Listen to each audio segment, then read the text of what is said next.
je dis, venez à la première séance.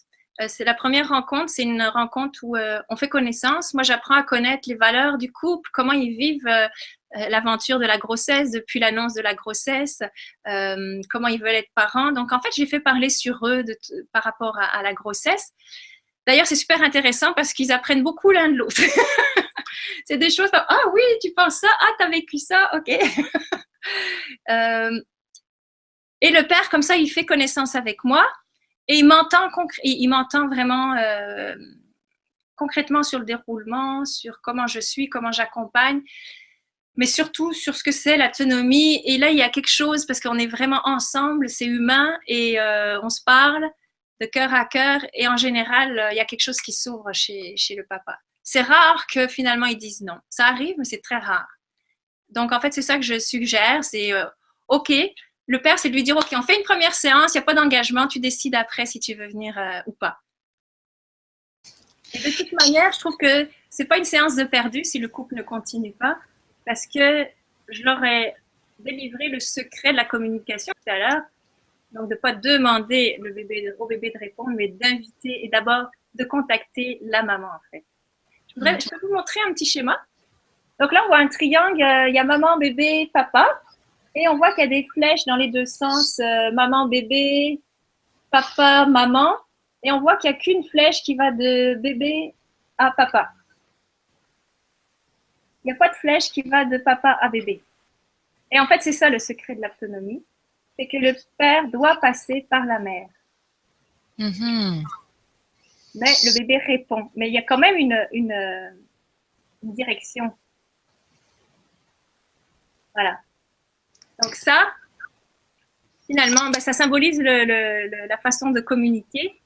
Et à la fin de la rencontre, si le père ne veut pas continuer, il a quand même entendu ça, il a compris ça, les effets sur le bébé, et il pourra le faire de lui-même, finalement. Est-ce que tu as déjà vu des hommes enseigner l'autonomie? Accompagner l'autonomie? Oui. Oui. Faire la même chose que moi? Oui.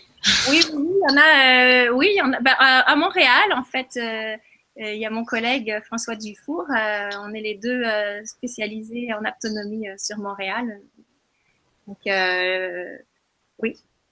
C'est intéressant que finalement que ça puisse être fait par un homme ou une femme, je trouve. Oui, tout à fait. Oui, oui, oui.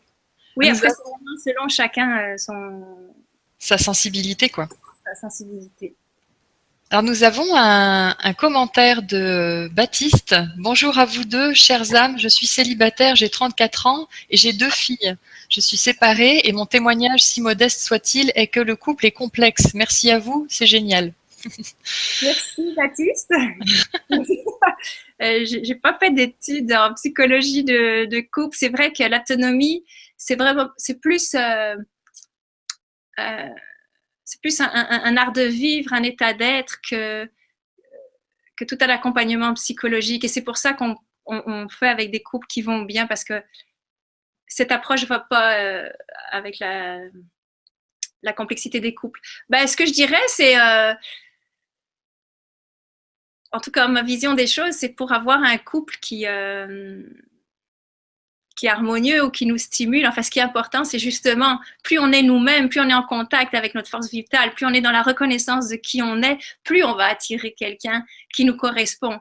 Et ça sera exigeant, mais peut-être pas complexe. Moi, je pense que l'exigence est stimulante et évolutive, alors que la complexité peut être plus lourde, où on n'a pas les mêmes valeurs, on n'a pas les mêmes longueurs d'onde. Donc, c'est sûr qu'au plus, comme ça, humblement, Baptiste va être en contact avec qui il est, avec sa pulsion de vie, qu'est-ce qui l'anime dans la vie, c'est quoi sa passion, qu'est-ce qu'il sent qu'il est venu faire ici, sur Terre. Nécessairement, il va avoir des actions, des activités qui vont correspondre, et il va rencontrer une femme qui va lui correspondre. Merci à toi et merci aussi à Baptiste d'avoir participé sur le chat. Alors, par rapport à... Est-ce qu'on pourrait revenir, si tu es d'accord, sur les découvertes scientifiques de l'éveil sensoriel de l'enfant pendant la grossesse? Est-ce que tu as plus d'informations à nous donner à ce sujet? En fait, j'ai lu un livre sur le développement du cerveau de l'enfant, donc de Catherine Guéguen, qui est une pédiatre, et donc qui nomme juste toute cette toutes ces sensibilités. Mais c'est vrai que moi, j'en suis convaincue. Je ne cherche pas forcément les preuves. Et j'ai pas préparé.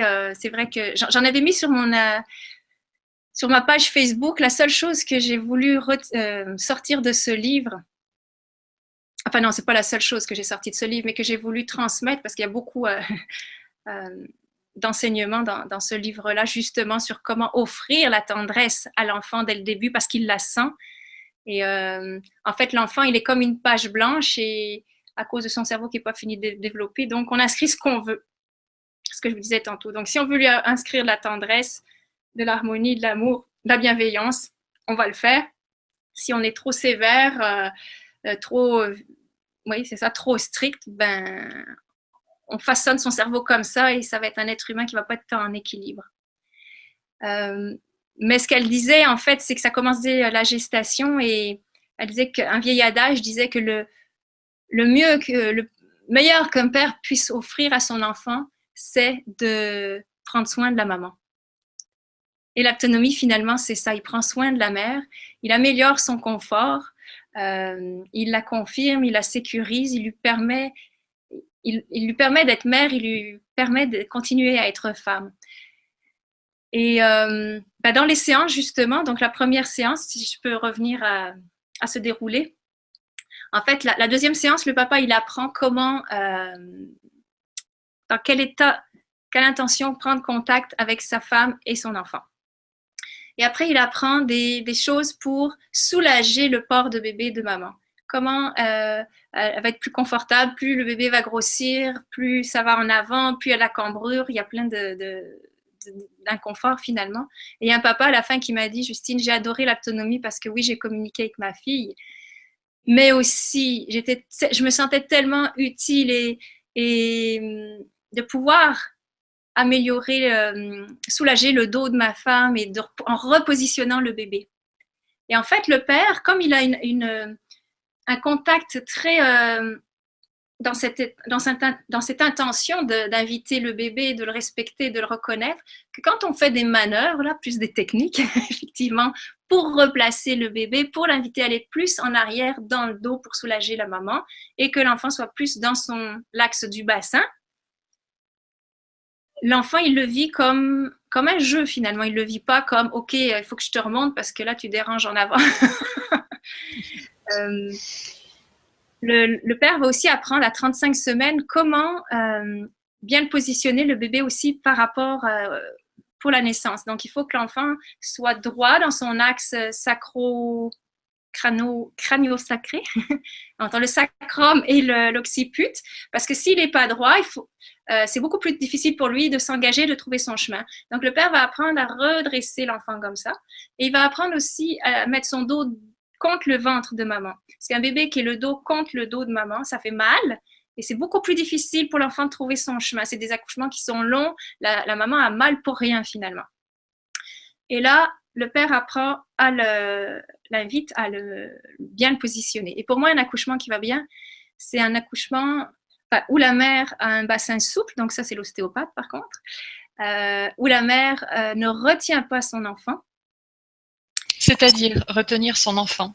Oui, j'y reviens, je vais juste finir. Et la troisième, un bébé bien positionné. Donc là, le père, il va apprendre à positionner le bébé. Et le père va apprendre, en fait, son rôle, il est là pour défusionner maman-bébé. Parce que l'accouchement, finalement, c'est la mort d'une relation fusionnelle et la naissance d'une nouvelle relation. Donc, maman et bébé doivent passer à une autre étape par relation extérieure. Tout le temps, quand même, beaucoup en contact, c'est très important, le bébé a besoin, mais c'est plus la relation fusionnelle. Et en fait, le père est la première personne à qui son enfant peut s'attacher, la première personne extérieure, en fait. Donc, le bébé apprend à s'attacher à une autre personne que sa mère. Donc, ça, c'est bon. Puis ça, c'est le rôle du père, c'est d'ouvrir l'enfant sur le monde, l'extérieur. Donc, ça commence progressivement comme ça. Donc, l'enfant, il sait que à sa naissance, il y a une autre personne qui l'attend, qui l'aime, qui le connaît. Le père aussi va apprendre pour les douleurs, va aider la maman à traverser la douleur pour en sortir. Il y a une sage-femme qui dit que pour en sortir, il faut y rentrer. Quand on n'y rentre pas, on remonte dans la tête parce que on a mal, puis on veut contrôler, on pense que c'est la tête qui va nous soulager la douleur, mais non, il faut rentrer dans la douleur et on va y sortir. Et le père, au niveau de la cuisse, pour aider la mère à s'éloigner du mental, à rentrer dedans et en sortir. Et quand elle fait ça, nécessairement, elle passe par son ventre, elle passe devant le bébé et elle va dans les bras du papa qui a ses mains à la cuisse et elle se prolonge, elle crée le lien avec le père. Donc elle monte jusqu'aux épaules du père. Et quand elle est aux épaules du père, elle n'est pas dans la tête et elle montre le chemin à bébé. Donc ça, c'est aussi une façon pour la mère de vraiment rentrer dans l'énergie de la naissance, ouvrir. Parce que quand la maman est là, le bébé, il est haut, il descend pas. Donc le père, il a vraiment un rôle majeur. Ça, c'est concrètement le jour J. Mais pendant les séances, il y a quelque chose au niveau des jambes qui fait que, en l'offrant à la mère, régulièrement, elle apprend à s'éloigner du mental. Et c'est ça, finalement, qui va permettre de défusionner, qui permet à la mère de ne pas retenir l'enfant. Donc ça, c'est primordial. Ce que tu dis, c'est super. Ça peut aider en plus vraiment à faciliter l'accouchement. Oui, il y a beaucoup à se préparer à ça durant les séances d'autonomie, donc. Oui, parce qu'il y a beaucoup d'accouchements qui sont douloureux à cause de ça. On ne sait pas tout, il y a toujours plein de raisons, hein, évidemment. Et parfois, on ne les saura jamais, parfois, on les saura 2, 3, 10 ans après. Pourquoi ça a été si long, pourquoi ça a été si douloureux. Mais parfois, ça prend beaucoup de douleur pour qu'enfin la femme lâche, dit ok, je veux donner naissance à ce bébé, j'en peux plus. Parce qu'elle voulait le retenir, elle était bien avec lui, elle est pleine, elle est remplie. Et là, c'est une autre étape, puisqu'elle va être une mère à la hauteur. Pourquoi les femmes retiennent leur enfant aussi? Il y a plein de possibilités, je vous en nomme quelques-unes, mais je reste humble, il y a plein d'autres raisons, mais dans celle que j'observe et puis qu'on a appris aussi en autonomie, qui nous a nommé, c'est la peur de son rôle extérieur. Est-ce qu'elle va être à la hauteur? Puis bébé, 24 heures sur 24 à l'extérieur d'elle alors qu'il était à l'intérieur d'elle. Et le couple, comment il va être le couple? Moi, il y a des couples qui m'ont dit, bah tiens, ça c'est peut-être une des difficultés, enfin qui ressort. Mon couple, la peur, c'est mon couple. Est-ce qu'il va continuer à exister avec cet enfant-là? Ça remet tout en cause. Et ça ressort inconsciemment ou consciemment le jour J. Mais alors, c'est pour ça, si le couple a été bien ensemble avec la préparation d'autonomie, ils ont eu des sensations, ils ont eu cette rencontre, ces partages profonds, ils connaissent le bébé avant qu'il naisse, ça fait comme une préparation qui fait qu'il y a des choses qui peuvent lâcher et accueillir beaucoup plus en harmonie finalement. Je vous dirais que la préparation à la naissance à ce niveau-là est tout aussi importante que la théorie sur les cours prénataux. Bien qu'elle soit quand même très importante de connaître la physiologie de l'accouchement, parce que la femme, en connaissant la physiologie de l'accouchement, en sachant comment y rester dans cette physiologie, et l'autonomie va l'aider à y rester, va lui donner l'autorisation de s'abandonner dans l'accouchement, en fait. Donc ça amène à démystifier finalement des questions qui, au lieu d'en être un peu la victime, parce que elles finissent par émerger, hein, si je comprends bien. Moi, je n'ai pas encore d'enfant, donc j'ai pas vécu l'expérience. Alors, je ne peux que mettre en valeur tes expériences en tant que thérapeute. Et voilà, donc c'est des questions qu'il est préférable finalement d'aborder en amont. C'est une chance. Plutôt que une fois que l'enfant est là, d'avoir à les gérer, donc peut-être sûrement moins bien, avec moins de temps disponible pour ça. Oui, tout à fait. La dernière fois, je pense que c'était lundi, il y avait un couple qui disait ça et elle nommait ses peurs parce que je leur dis mais comment tu appréhendes l'accouchement, comment tu te sens? Et c'est ça qu'elle me disait. Elle me disait, elle n'arrivait pas vraiment à le nommer, puis je lui posais des questions, puis au fur et à mesure, je lui dis, mais en fait, tu as peur de perdre ton conjoint en devenant une mère. Puis là, elle avait les larmes aux yeux, elle m'a dit oui. Et je lui dis, et c'est ça, je lui ai dit, t'inquiète pas, c'est super bon que tu le reconnaisses maintenant, et que ton conjoint l'entende, parce que vous allez cheminer, parce que ça, c'est des choses que si tu l'avais pas reconnu, ça peut ressortir avec la douleur le jour J, parce que là, ça y est, on y est là. C'est ça, c'est plus douloureux si ça arrive après. En plus, le couple peut trouver des alternatives, y penser, réfléchir dessus. Et puis parfois, c'est ce que je disais, le problème quand on le rencontre, il a moins d'emprise sur nous. Hein. Si on le rencontre pas, mais il nous possède, là, ça prend c'est comme un chat qui nous ennuie, qu'on veut mettre dans un sac poubelle, mais il va déchirer le sac, il va nous sauter à la gorge. Donc, parce qu'en fait, le problème, c'est que notre société véhicule t'es enceinte, tu dois être heureuse, tu viens d'accoucher, tu dois être heureuse. Mais c'est pas vrai. On peut être enceinte et pas heureuse. Ça veut pas dire qu'on n'aime pas son enfant, mais ça vient chercher tellement de choses et on peut accoucher et pas être heureuse. Mais c'est sûr qu'avec l'autonomie, malgré tout, les parents connaissent l'enfant avant qu'il naisse. La mère en a la sensation.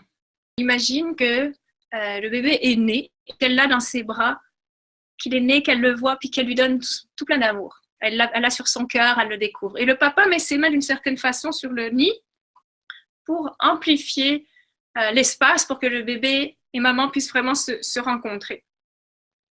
Et là, la maman, elle a vraiment senti son enfant. J'ai vu, elle s'est mise à pleurer et après, elle me dit, donc je l'ai laissé vivre le processus, elle a vraiment senti son enfant et elle m'a dit, je ne pensais pas qu'il était aussi grand. Et en fait, dans le grand, je pense que c'était pas physiquement, elle a vraiment senti sa présence. Et là, ça marque à tout jamais. Hein. C'est des occasions incroyables de pouvoir le vivre parce que le lien est fait, là, c'est sûr. Et là, elle a vraiment confiance. Elle a vraiment un contact avec un être humain.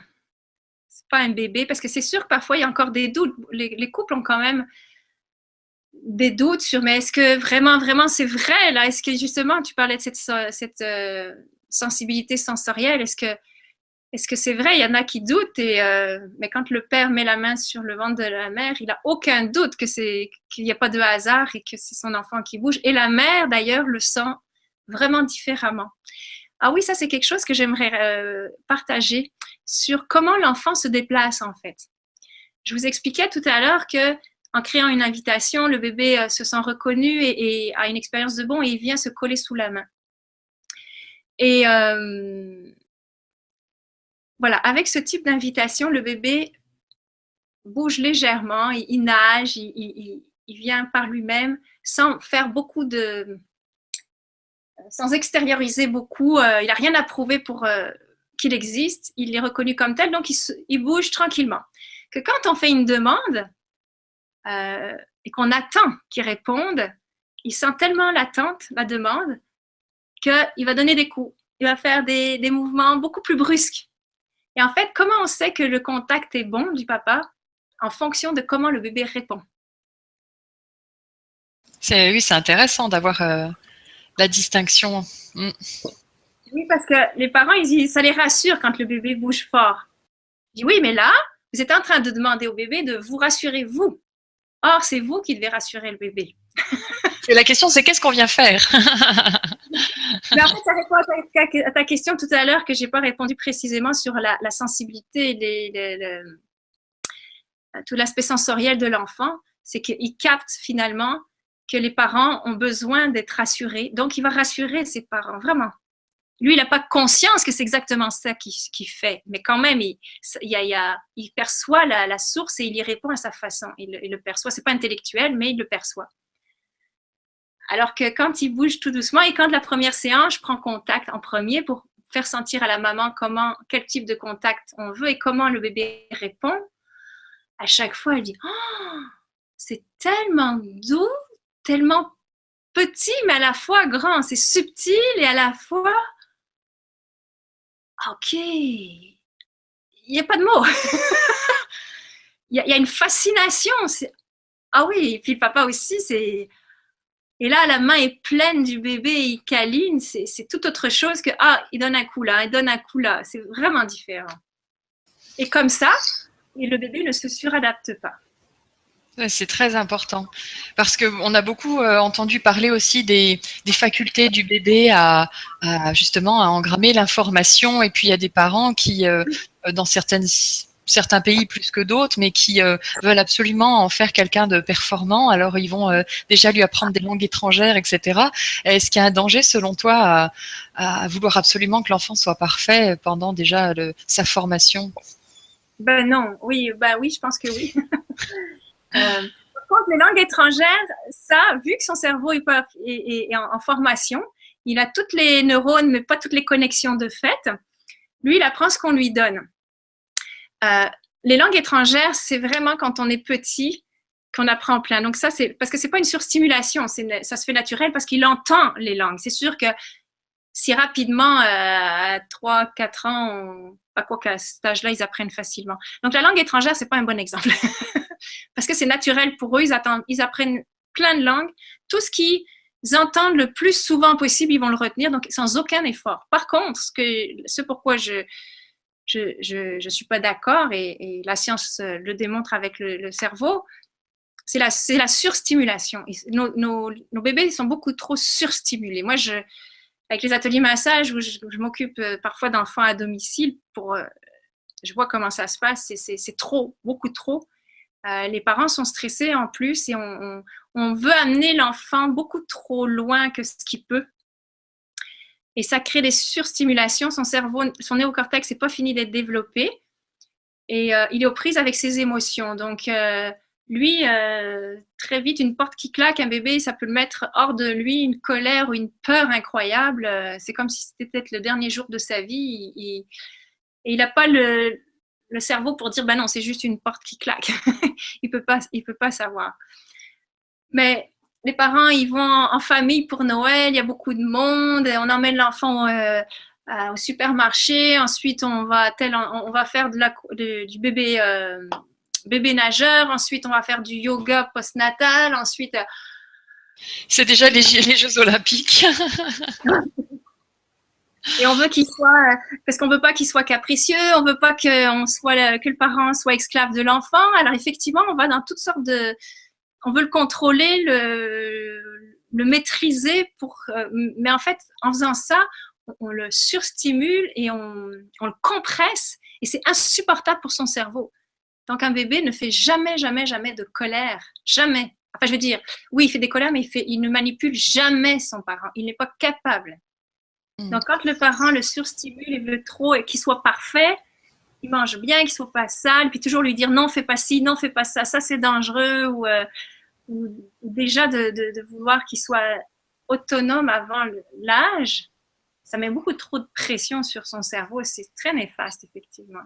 Il y a un adage qui dit l'enfer est pavé de bonnes intentions, hein, donc ça peut partir d'une bonne intention, puis oui. peut-être les parents qui veulent se rendre service finalement, hein, inconsciemment, hein, je veux dire, on a tellement envie que tout se passe bien que pour éviter de gérer les crises, les conflits. Oui, c'est vrai que ça part toujours d'une bonne intention. On veut que l'enfant, plus tard, se débrouille dans la vie, soit capable de gagner de l'argent, être heureux, pas être en difficulté. Mais en fait, c'est ça, l'autonomie. Essaye de s'éloigner de ce problème de notre monde rationnel, de notre monde basé sur la performance, sur la compétition qui fait que l'être se coupe de lui-même et il n'est pas lui-même. Alors, les parents, ils vivent dans ce monde-là et ils veulent que leur enfant réussisse. L'adapter finalement au monde extérieur tel qu'il est. Le suradapter, parce qu'on est obligé de s'adapter. Mais ce qu'on ne veut pas, l'autonomie veut aller vers l'adaptation, mais pas la suradaptation. Et l'adaptation, simplement, c'est de pouvoir être en contact avec soi, être capable de créer des relations, parce qu'on a eu ça intra-utérus, on sait comment c'est bon d'être ensemble et on veut le poursuivre et pouvoir créer des relations intéressantes. Donc, ce que je retiens, c'est vraiment réapprendre à accueillir. En tant que parent, on doit réapprendre à accueillir, et c'est pour ça qu'il y a besoin de personnes comme toi qui fassent l'intercesseur, hein, pour avoir toute cette connaissance et l'expérimenter avec le bébé. Oui, vraiment, là, lundi encore, je voyais des couples, c'était la dernière séance, puis il y en a d'autres qui m'écrivaient après l'accouchement, qui m'ont dit comment l'autonomie les avait aidés à se rejoindre, et mieux comprendre les besoins du bébé. En fait, moi, je dis l'autonomie, c'est un bon départ dans la vie. et je pense que les parents qui s'engagent dans cette approche, c'est parce qu'ils sentent ça. Et, ils vont pouvoir le poursuivre après aussi. Ils ont l'impression, parce qu'on n'a pas 10 000 grossesses, hein? Et ça permet vraiment d'en profiter. Puis vraiment, ça permet au papa de s'engager, de vivre concrètement l'aventure. En fait. C'est valorisant, c'est satisfaisant. Ça le confirme lui aussi en tant que papa. Il se sent déjà papa. Moi, je leur pose au début, est-ce que tu te sens déjà papa? Ben, je me sens devenir, ou quand il va être né, ou quand je vais pouvoir jouer avec lui. Oui, parce que je fais la chambre à coucher, je fais sa petite chambre. Ben, regarde, la chambre, là, tu vas la faire ici, là, dans le ventre de maman. Là, ils se sentent vraiment utiles. Et c'est génial pour les papas de vivre aussi la grossesse. Et les mamans sont très contentes parce qu'elles disent, souvent, la première séance, elles disent, ben moi, j'ai tellement de sensations, je voudrais tellement lui en faire profiter parce que quand on est dans l'émerveillement de quelque chose de magnifique, et ben là, en l'occurrence, le bébé qu'ils ont créé ensemble, elle veut partager encore plus. Regarde, c'est à nous, ce bébé, on l'a créé ensemble. Je veux que tu sentes aussi. Et là, ils sentent. Alors là, c'est la mère dit, OK, on vit ça à trois, c'est extraordinaire. Donc, alors l'autonomie, c'est pas simplement créer le contact, c'est aussi harmoniser un environnement pendant la grossesse, mais qui va se maintenir finalement dans cet équilibre de couple, dans ce triangle que tu nous as montré tout à l'heure. Oui. À la naissance de l'enfant, c'est vraiment un gain d'harmonie, je trouve. Oui, tout à fait. En plus, oui, il faudra continuer à le créer aussi en postnatal quand le bébé va être né, parce que les dynamiques sont différentes, la réalité est différente, mais il y a cette base dont je parlais tout à l'heure. Et le triangle, en fait, la relation triangulaire comme ça, c'est le premier exemple de qu'est-ce que c'est qu'un être humain d'être en relation pour l'enfant. Donc, les parents sont le premier exemple de qu'est-ce que c'est que d'être humain pour l'enfant. Donc, c'est aussi stimulant effectivement pour le parent de déjà guider son enfant et déjà de se présenter dans le meilleur d'eux-mêmes, effectivement. Donc, c'est stimulant pour garder oui, ça crée cette harmonie-là, effectivement. Alors Justine, je te remercie beaucoup pour cette belle entrevue qui prend fin pour aujourd'hui. Alors tu as un site internet, c'est justinecollard.com pour avoir plus d'informations sur toi et sur l'autonomie. Je vous invite à le visiter. Et quant à moi, je vous donne rendez-vous donc sur soneva.ca pour connaître nos prochains événements sur le web et physique. Est-ce que tu as quelque chose à nous partager pour clore cette entrevue? Que le plus important, en fait, c'est de s'émerveiller de la naissance. Les bébés ont besoin de sentir que tous les êtres humains s'émerveillent de la naissance, que c'est un passage très important, sacré, et qui détermine leur arrivée sur Terre. Alors, peu importe que vous faisiez de l'autonomie ou pas, émerveillez-vous de la naissance. Et je te remercie vraiment profondément, Estelle, et pour cette entrevue, c'est très agréable. Et merci à tous de votre écoute. Merci à vous tous de nous avoir suivis. Vous imaginez la société qu'on peut créer avec cette conscience? Alors vraiment partagez autour de vous. Merci beaucoup Justine et bonne continuation dans tes activités. Merci, à bientôt. Au revoir.